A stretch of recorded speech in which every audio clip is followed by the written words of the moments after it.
അപ്പം ഞാൻ ചെമ്മീൻ ഫ്രൈ ചെയ്യാണ്. അപ്പോൾ നേരത്തെ വേവിച്ച് വെച്ച ചെമ്മീൻ കറിയാക്കുമ്പോൾ വേവിച്ച ആ ചെമ്മീൻ എടുത്തിട്ടുണ്ട്. അതിൽ മുളക് പൊടി ഇടുകയാണ്. കുറച്ച് മുളക് പൊടി ചേർക്കുക, കുറച്ച് ഉപ്പും ചേർക്കുക. നേരത്തെ കുറച്ച് ഉപ്പിട്ട് വേവിച്ചതാണ് കറിയിൽ, അപ്പോൾ കുറച്ചും കൂടി ഉപ്പിടുക. അതിൽ ചേർക്കുക ഏതാ വെളിച്ചെണ്ണ ഒലീവ് ഓയിലോ ഏതാ വെച്ചാൽ ചേർക്കുക. അപ്പോൾ ഇതിൽ ചേർത്താൽ മതി.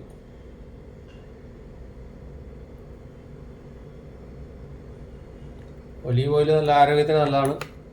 ചെയ്യുക ഇതുപോലെ നന്നായിട്ട് മിക്സ് ചെയ്തെടുക്കുക. ഓക്കെ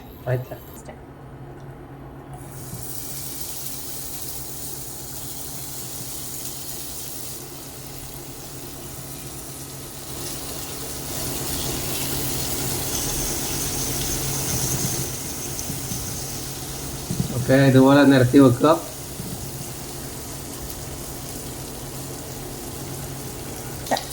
നമ്മൾ കുറച്ച് കറിവേപ്പിലയും കൂടി ഇട്ട് കഴിഞ്ഞാൽ അതിൻ്റെ ആ ഫ്ലേവർ ഭയങ്കര സ്മെല്ലും ആയിരിക്കും, നല്ല ടേസ്റ്റും ആയിരിക്കും. അപ്പോൾ എല്ലാവരും കറിവേപ്പില നന്നായിട്ട് ഉപയോഗിക്കുക, ആരോഗ്യത്തിന് നല്ലതാണ് കേട്ടോ. ഇത് വെന്ത സാധനമാണ്, വെന്ത ചെമ്മീനാണ് ഞാൻ വീണ്ടും പൊരിക്കുന്നത്. അപ്പോൾ നല്ലത് ഫ്രൈ ചെയ്തെടുത്താൽ മതി.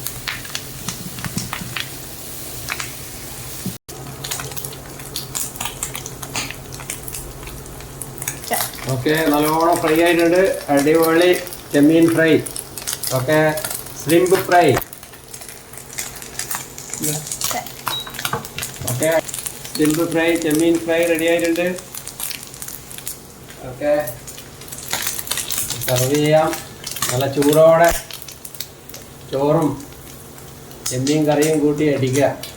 മഴക്കാലാണ്, ഇടയ്ക്ക് ഇങ്ങനെയൊക്കെ ചെയ്യുക. എല്ലാ ദിവസമൊന്നും എല്ലാവർക്കും ഒന്നും മുതലാവില്ല. ഇടയ്ക്കൊക്കെ ഒന്ന് ഇങ്ങനെയൊക്കെ കഴിക്കുക കേട്ടോ. ജീവിതം സന്തോഷമായി ആഘോഷിക്കുക. ദൈവം അതിനെ അനുഗ്രഹിക്കട്ടെ. അമീൻ എന്ന പ്രാർത്ഥനയോടുകൂടി. Okay thank you.